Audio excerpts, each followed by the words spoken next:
જય હિન્દ ખેડૂત મિત્રો, વિડીયોમાં તમે સોનાલિકા DI 740 ટ્રેક્ટર જોઈ રહ્યા છો.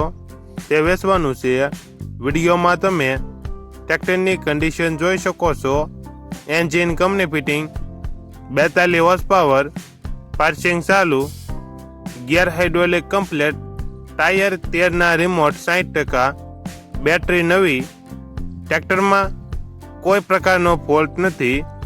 Model 2013, passing 2023, 42 horse power, 1 owner. ટ્રેક્ટરની કિંમત 2,45,000. આ ટ્રેક્ટર તમને ક્યાં જોવા મળશે તેની વાત કરવામાં આવે તો જિલ્લો ભાવનગર અને નારી ગામે જોવા મળશે. ટ્રેક્ટરના માલિકનો નંબર નીચે આપેલો છે, ત્યાંથી તમે વધુ માહિતી માટે માલિકનો કોન્ટેક્ટ કરી શકો છો અને તમારા વધુમાં વધુ મિત્રોને વિડીયો શેર કરો.